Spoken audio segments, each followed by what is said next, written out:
अच्छा जी, बात करते हैं एमडीकेट के एक और एमसीक्यू वाले चैप्टर की, वर्क पावर एनर्जी। ठीक है, अब कहानी क्या है कि scalar product of force and displacement. यार वर्क का फॉर्मूला क्या होता है? F dot D. तो एफ डॉट डी करेंगे तो वर्क आएगा। दूसरा क्या, work done under a force is negative.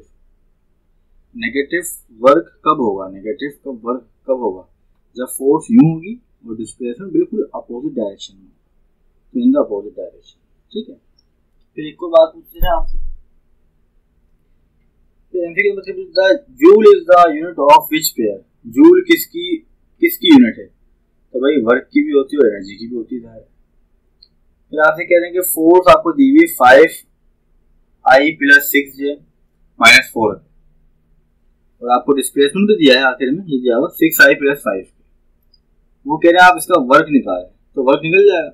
आई वाला आई से मल्टीप्लाई, 5 6 30। जे वाला यहाँ जे है नहीं, के वाला के से मल्टीप्लाई, तो 4 5 20। देखिए माइनस का 20, तो 30 - 20 10 answer. For body of mass this vertically move हुआ यहाँ तक, वर्क डन निकालें।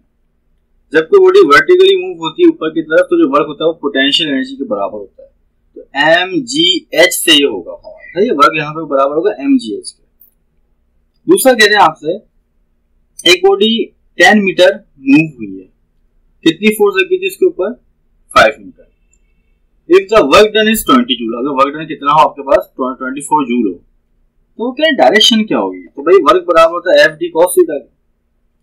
तो एफ डी अगर मैं डायरेक्ट मल्टीप्लाई करवाता तो ये कितना 50 बन रहा था, लेकिन वर्क कितना है 24, यानी कि समझो हाफ आया।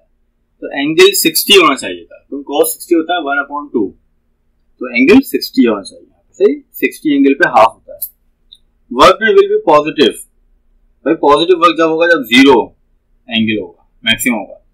Work done against friction negative होता है, फ्रिक्शन अपोजिट लगती है। If the force and displacement are right angle, यानी कि परपेंडिकुलर हो, 90 डिग्री बना रहे हो, तो 0 वर्क होता है, क्योंकि cos 90 0 हो जाता है। Joule is the SI unit of which pair, ये रिपीट होगा यहाँ पे। देखो, the work done in moving body close path, close path का जो वर्क होता है वो हमेशा 0 होता है। Work done is said to be 1 joule अगर सब 1 1 हो, अगर 1 न्यूटन फोर्स लगे 1 मीटर डिस्प्लेसमेंट कवर हो। सही। A body of mass 5 kg initially at rest, उसे फोर्स लग रही है कितनी? 2 न्यूटन। हमने क्या निकालना है? वर्क निकालना है। कितने सेकंड के लिए? 10 सेकंड के लिए। तो इसका एक फॉर्मूला है, ये न्यूमेरिकल है, सॉल्व करके ग्रुप पे दूंगा, सवाल कर लेना आराम से। 13 याद रखना। Work is always done on a body when, work हमेशा होता है जब क्या लगती है? बॉडी पे फोर्स लगती है और वो मूव हो रही है। उसके बाद एक और सवाल देखें, अ बॉडी, जितने भी न्यूमेरिकल हैं सब सॉल्व फॉर्म में आपके ग्रुप पे आएंगे, तो आपको वहां से क्लियर हो जाएगी बात इंशाल्लाह। A body is displaced from x1 to x2, यानी कि x2 - x1, फोर्स कितनी है? 2x। तो वर्क बराबर होता है fx के, तो f कितना आपका? 2x। तो इन्हीं में देख लो 2x किस ऑप्शन में, इसी ऑप्शन में।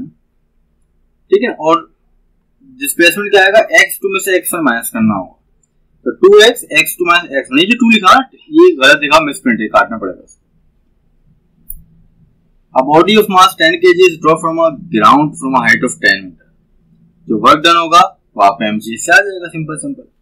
The area under force displacement, अगर फोर्स और डिस्प्लेसमेंट का एरिया देखें तो वर्क बताते हैं, क्योंकि इसका फॉर्मूला वर्क होता है। इलेक्ट्रॉन वोल्ट जब वो एनर्जी की यूनिट होती है। और the potential energy lost by a stone if mass 1 kg was drop from a 10 metre height.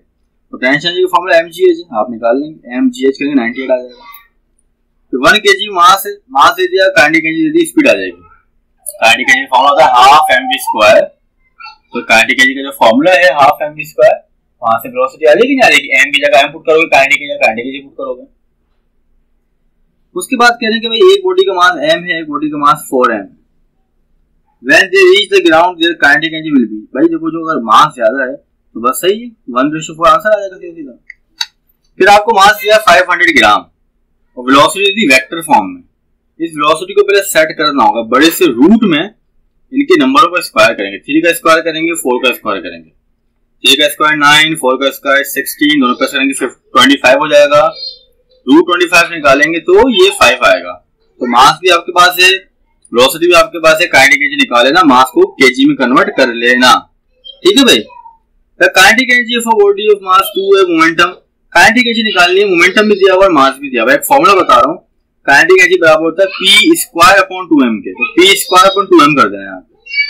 उसके बाद two bodies of 4 kg and 2 kg equal momentum, the ratio of their kinetic energy. Kinetic energy का ratio याद रखना हमेशा, kinetic energy का ratio होता है m2 minus m1। Kinetic energy ratio होता है m2 माइनस, तो m2 ऊपर हो गया m1 नीचे हो गया। तो अगर मोमेंटम इक्वल है तो काइनेटिक एनर्जी रेशियो होता है m2 अपॉन m1। तो m2 कितना है 2 kg, m1 कितना है 4 kg, तो 2 1 2 2 to the 4 1:2 इसका आंसर हो जाएगा, डी ऑप्शन है। उसके बाद 25 सवाल देखो जरा। अ बॉल मूविंग हॉरिजॉन्टल, फिर वो पेंडुलम कितना आगे चला गया, फिर रेस्ट में आ गया, कोलिजन हो गई, आपको हाइट निकालनी है। यहाँ फॉर्मूला लगाएंगे हम mgh is equal to kinetic energy. Kinetic energy बराबर हो जाएगी पोटेंशियल एनर्जी के, तो हाफ mv स्क्वायर बराबर होगा mgh के, m से m कैंसिल हो जाएगा, 2 डिवाइडेड gh के साथ जाके मल्टीप्लाई हो जाएगा। ठीक है, और v पे स्क्वायर कर लेंगे, तो ये एक इसका आंसर आएगा सीधा सीधा। ये 25 MCQ है। ठीक है, अब दूसरे कहानी में भी दोबारा 25 की बात करेंगे, आपका सवाल होगा इंशाल्लाह। सही है।